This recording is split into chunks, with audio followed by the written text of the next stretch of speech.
Number one అంటారు. అసలైన number 1 Guru Kashi university.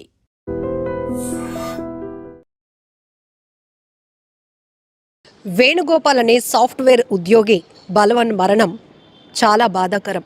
కానీ ఆయన ఎందుకు చనిపోవాలి అనుకుంటున్నాడో రాసినటువంటి కారణం ప్రతి ఒక్కరిని ఆశ్చర్యానికి గురి చేస్తూనే ఆలోచింపచేస్తోంది. డాడీ, నన్ను క్షమించండి, సారీ, ఈ సొసైటీలో నేను బ్రతకలేకపోతున్నాను. ఎటు చూసినా అవినీతి పెరిగిపోయింది, పొల్యూషన్ కూడా పెరిగిపోయింది. ఇక నేను కూడా మీకు భారం కాకూడదు అనుకుంటున్నారు. యాక్చువల్గా 10th క్లాస్లోనే నాకు కొంత నాలెడ్జ్ వచ్చినాక ఈ సొసైటీ ఏంటి ఇలా ఉంది, ఈ సొసైటీలో మనం బ్రతకగలమా అనే ఆలోచన నాకు వచ్చింది. అప్పుడే చనిపోవాలనుకున్నాను, కానీ భరించాను. ముందుకు వెళ్ళగలుగుతానేమో అనుకున్నాను, కానీ ఇక నా వల్ల కావటం లేదు.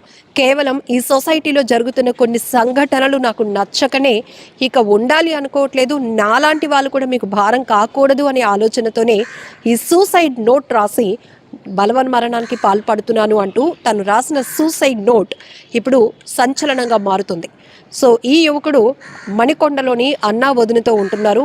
వాళ్ళ పేరెంట్స్ ఎంత కాల్ చేసినా కూడా అబ్బాయి ఫోన్ లిఫ్ట్ చేయకపోతే వాచ్మెన్కి కాల్ చేసి బాబు ఫోన్ లిఫ్ట్ చేయట్లేదు వేణుగోపాల్, ఒకసారి వెళ్ళి చూసిరా అంటే వెళ్ళి చూసేటప్పటికి, కిటికీల్లో నుంచి వెళ్ళి చూసేటప్పటికి అబ్బాయి ఫ్యాన్కి ఉరి వేసుకొని ఆత్మహత్య చేసుకున్నాడు.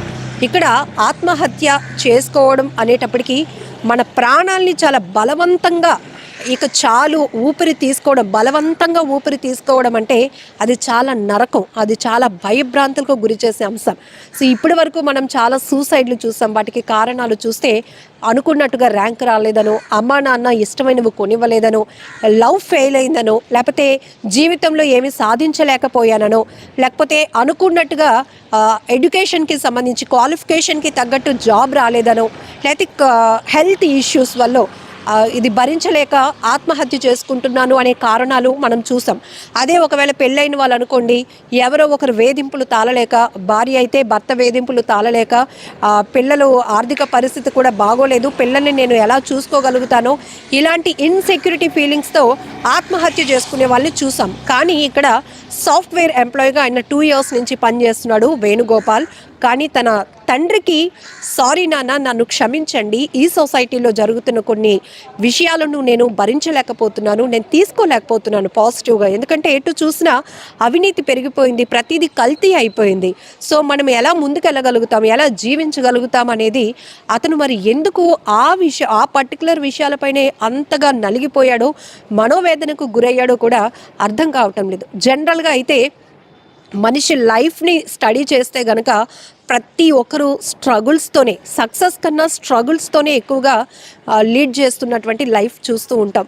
సో ఎక్కడో ఒక హోప్ కనపడుతూ ఉంటుంది, ఎక్కడో ఒక నమ్మకం, ఎక్కడో ఒక చిన్న ధైర్యం, దేవుడు ఎప్పటికైనా మనకి మంచి చేయకపోతాడా, ఎప్పటికైనా మన లైఫ్ మారకపోతుందా, ఎప్పటికైనా మన కష్టానికి తగ్గ ఫలితం రాకపోతుందా అనే ఒక హోప్తో మాత్రమే మనం ఇప్పటి వరకు ట్రావెల్ చేస్తూనే ఉన్నాం. అనేక సమస్యలను ఎదురొడ్డి పోరాడుతూనే ఉన్నాం. ఎందుకంటే ఎక్కడో జరుగుతుంది, ఒక మిరాకిల్ ఉండబోతుంది మన లైఫ్లో అనేది ఒక హోప్ మాత్రమే. కానీ ఇక్కడ ఇతను చాలా బాగా చదువుకున్నాడు, సాఫ్ట్వేర్గా చేస్తున్నాడు 2 years నుంచి. కానీ సొసైటీ పైన బాధ్యతన లేకపోతే అభద్రతా భావం ఎక్కువగా పెరిగిపోయిందా?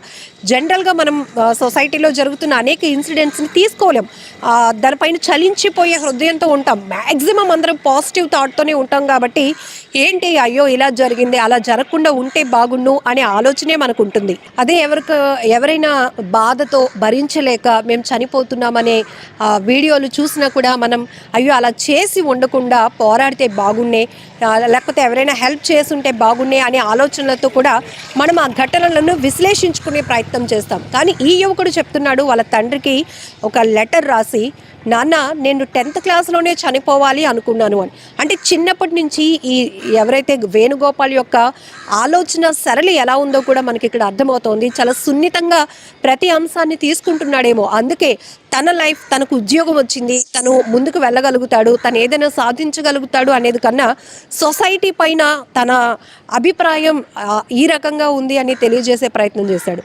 అయితే పోలీసులు ఈ కేసు పైన దర్యాప్తు చేస్తున్నారు. ఇమీడియట్గా వేణుగోపాల్ తండ్రి కూడా పోలీసులకు కంప్లైంట్ ఇచ్చారు.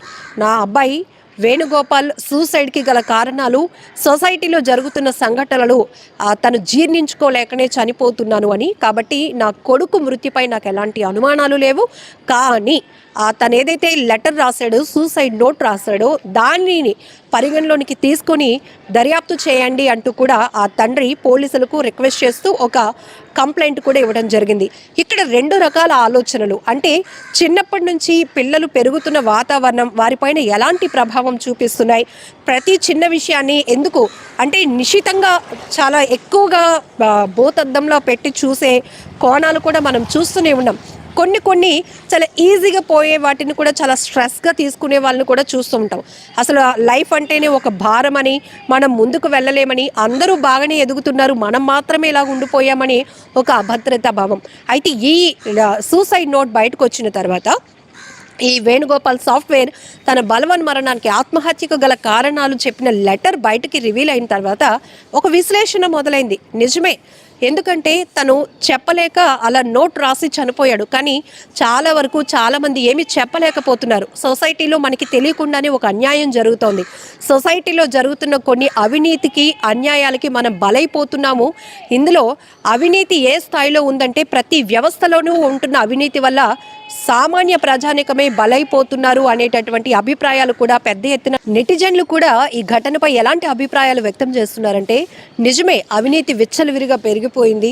ఎక్కడ చూసినా కూడా పొల్యూషన్, అసలు మనిషికి రిలేషన్ అనేది లేదు, స్వార్థమే రాజ్యమేలుతోంది. మనుషుల మధ్య అంతా కూడా మనీ చుట్టూ తిరుగుతున్నటువంటి బంధాలే తప్ప ఎవరిది స్వచ్ఛమైన ప్రేమ కనిపించటం లేదు.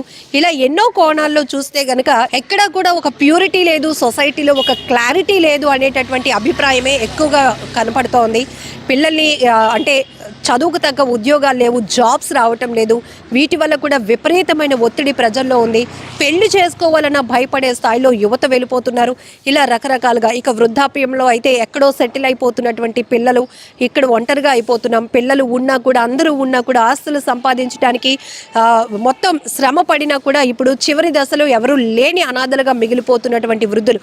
ఇలా ఏ కేటగిరీని, ఏ జనరేషన్ని చూసినా ఆ జనరేషన్కి తగ్గటువంటి ప్రాబ్లమ్స్ కనపడుతూనే ఉన్నాయి.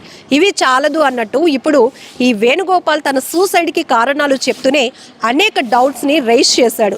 సొసైటీలో జరుగుతున్నటువంటి కొన్ని ఘటనలు, అంటే అవినీతి కావచ్చు, పొల్యూషన్ కావచ్చు, ఇవన్నీ కూడా ఎక్కడ కూడా మనిషి జీవితానికి ఒక క్లారిటీ లేకుండా చేస్తున్నాయి. అందుకే నేను తట్టుకోలేక సూసైడ్ చేస్తున్నాను, నాన్న నన్ను క్షమించండి అంటూ అతను చివరిగా నోట్ రాసి బలవన్మరణానికి పాల్పడ్డాడు. ఈ ఘటనపై మీరేమంటారో, మీ కోణంలో మీ ఆలోచన ఏంటో కూడా, అసలు ఈ అబ్బాయి అనుకున్న ఆలోచన కరెక్టేనా, దానికోసం సొసైటీలో జరుగుతున్న కారణాలతో తను బలవన్మరణానికి పాల్పడి కుటుంబానికి దూరం అవ్వటం, వీటన్నిటిని మీరేమనుకుంటున్నారో కామెంట్ బాక్స్లో మెన్షన్ చేయండి. నిజంగా ప్రస్తుతం ఉన్నటువంటి సమాజం దేనికి ప్రయారిటీ ఇస్తుంది? ఆర్థిక సంబంధాల చుట్టూ మాత్రమే తిరుగుతోంది. మళ్ళీ ఎన్నికలంగానే చాలా విరక్తి కలుగుతాం.